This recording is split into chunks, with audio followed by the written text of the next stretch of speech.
So today I will be working on rendering. So I will be working on this artwork of mine. I made it for the Inktober challenge a few days ago. So the first step is to assign your line art layer to a multiply, and then make a layer beneath it. This will allow you to color beneath the line art layer. The next thing, this is a tip you don't actually, it isn't mandatory, so you can do anything, so you cannot do it. uh, so basically you make a layer on top of your line art and fill it with black. Then you go here and go to noise and wait.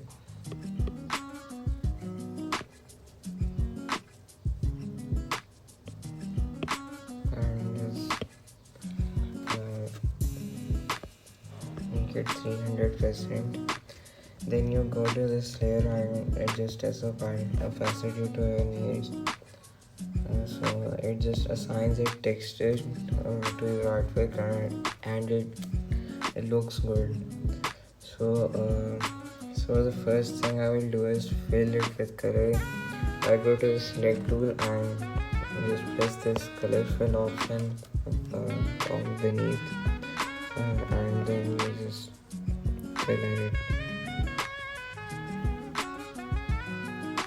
So once you're done with the color filling process, you would make another layer on top of the skin layer, and you will just press on the layer and apply the clipping mask of it.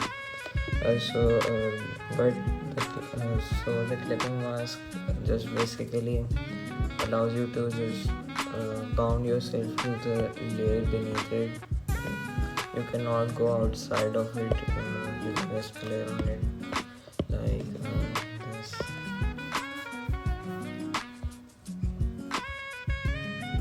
So the next step is to grab a soft airbrush and grab an orangish color for your soft shadows.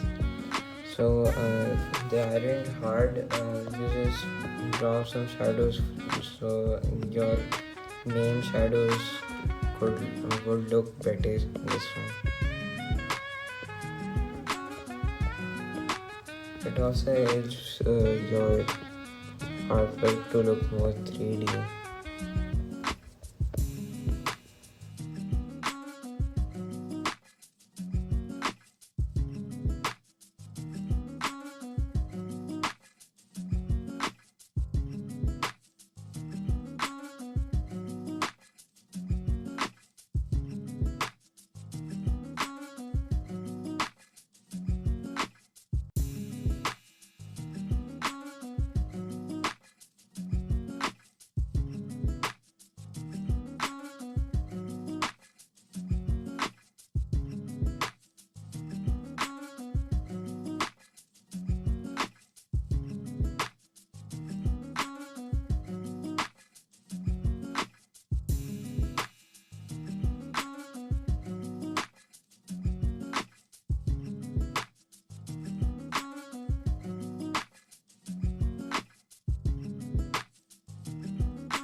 Hard shadows.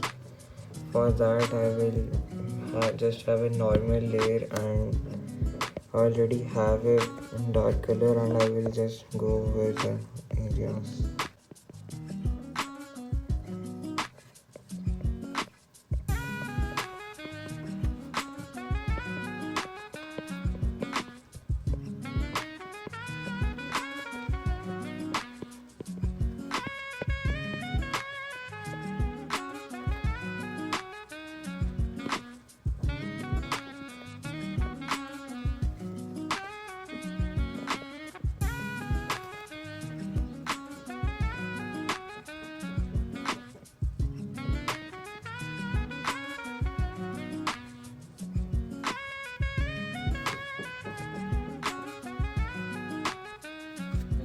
So as you can see, it looks much better now by adding hard shadows.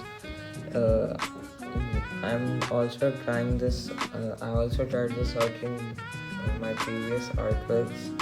This was new for me, but by adding a new layer above overlay and adding the color dodge effect to it, you can add even more contrast to the overlay layer.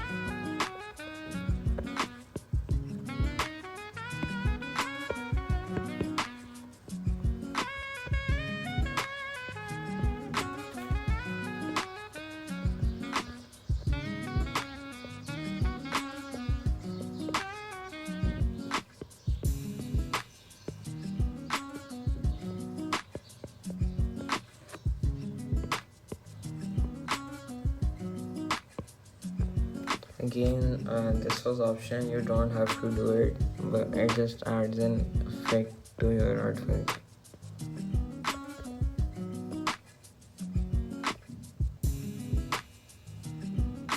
So the next thing is to color the eyes.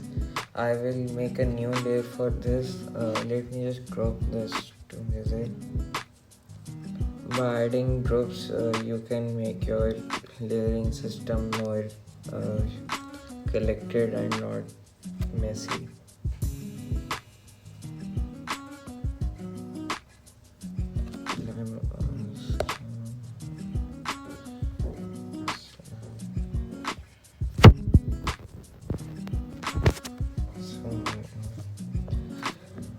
For the eyes, choose a unsaturated color so they don't stand out too much.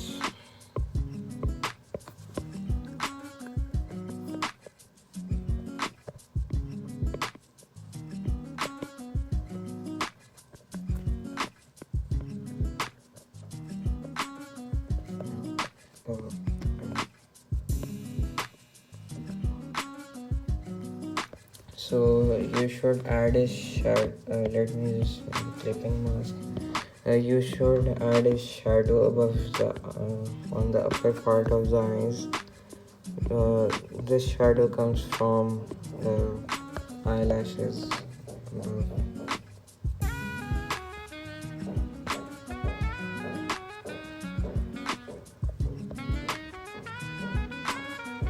So the next thing is to color the pupil. So I'm going to choose the cleanest color for his eyes.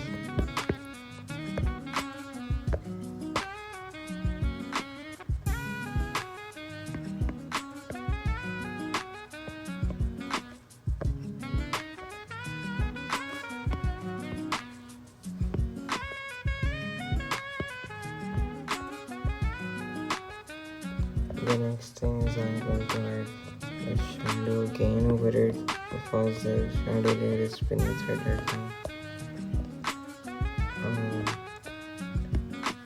Add a darker color to the inner circle of the eye, and I'm going to add highlights and I'm going to assign the color dodge effect to the layer for the highlights.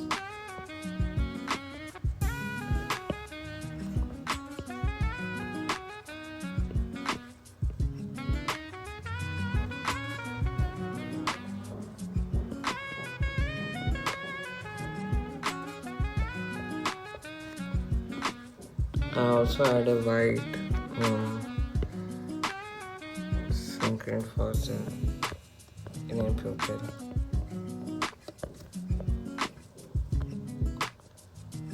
And yeah, it looks much better now.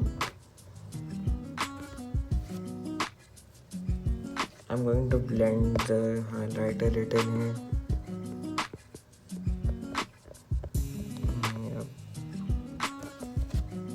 So this was the face. No, the next thing is the highlights. I'm going back to this group, and I'm going to lay. So I also add highlights with the overlay effect.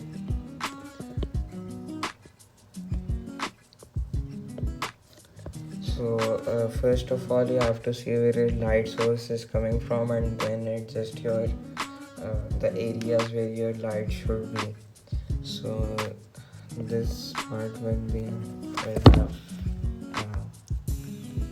have some light over it. This part will have light over it.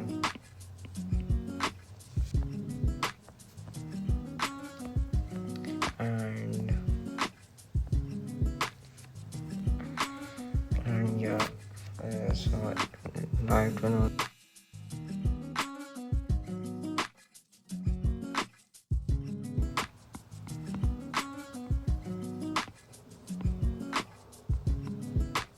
I'm going to blend it a little more so it looks good. And yeah.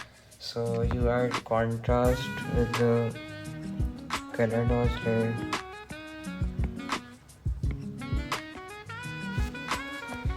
And I'm going to choose some lighter color.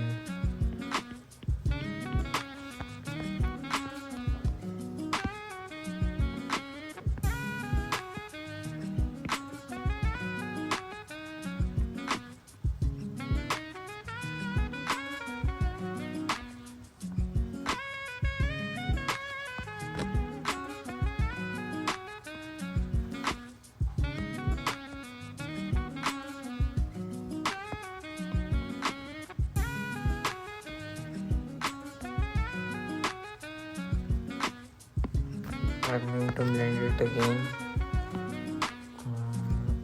so it doesn't stand out as much.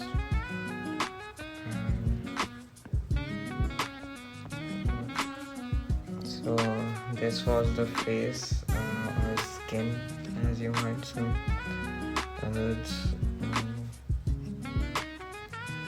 So I will be doing the hair now. I will be using a newer trick which I just learned. So this uses the paintable hair brushes set. I just picked them from their website and they are free. So I will be using this one. And yeah, so the character has dark greenish hair, and I will go right.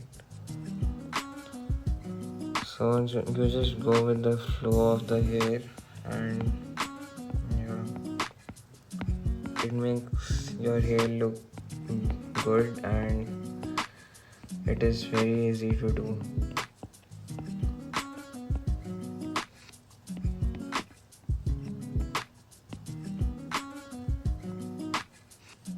It also saves up your time.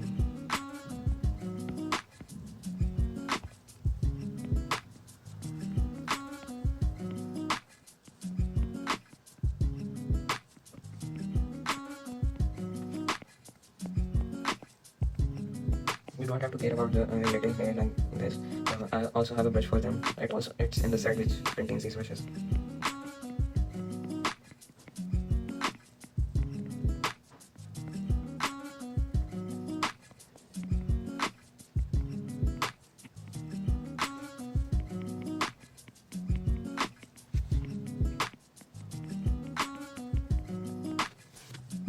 So cover the white spots which pinned it.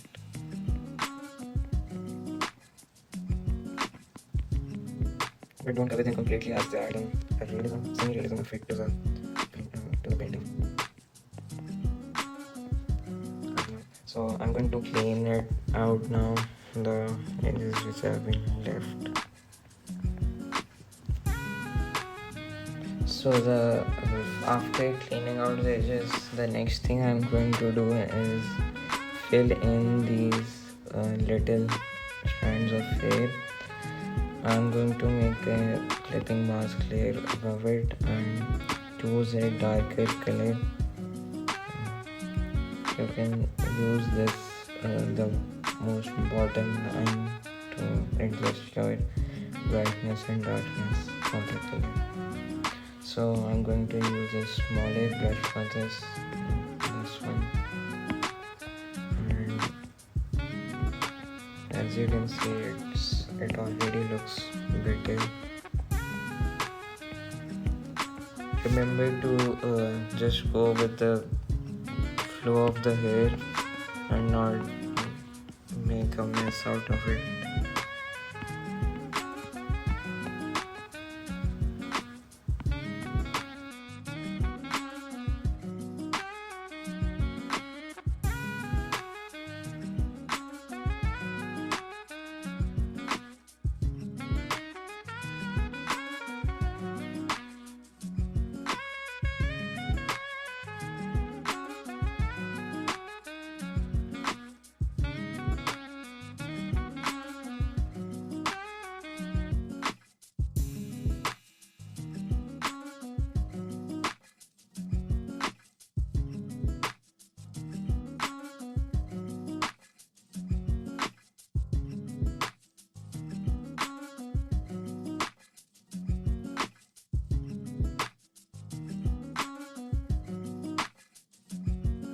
The next thing I'm going to do is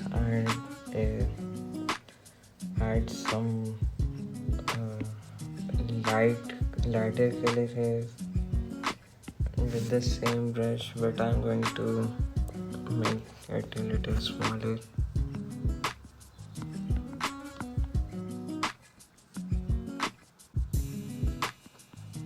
It just adds an aesthetic look to your art.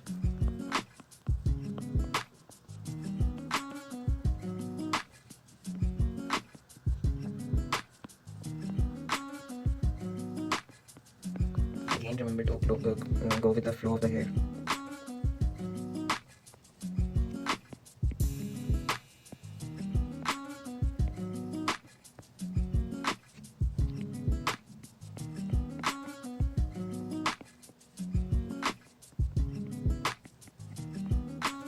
As you can see, it is already coming.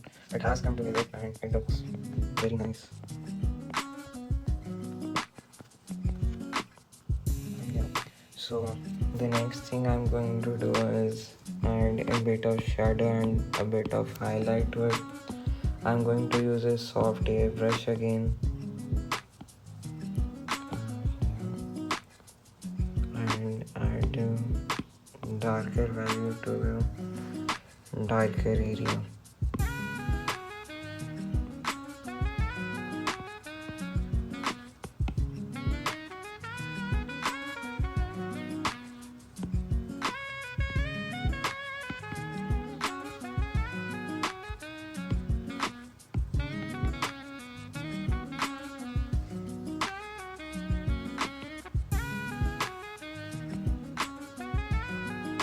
And I'm going to adjust the opacity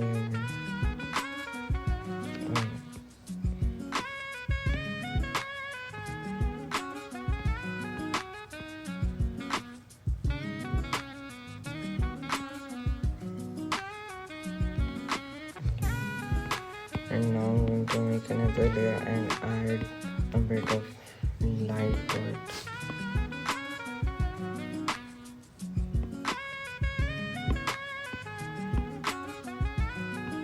I'm going to also do an opacity on this.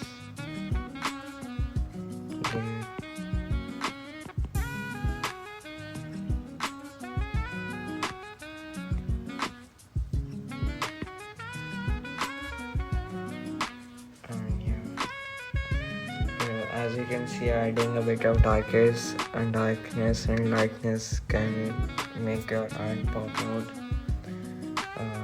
I'm not going to work on the clothes as much as before. I've said in my artworks, I just focus on the face and the hair, and yeah, the clothes don't stand out as much, so I just add shadows and highlights to them.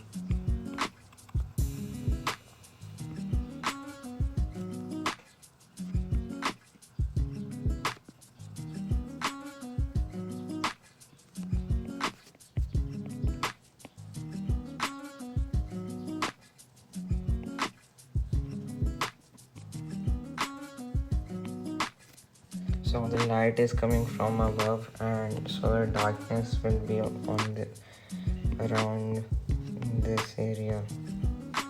So I will again pick the soft brush and add a bit of darkness over here and a bit of blue lightning over here.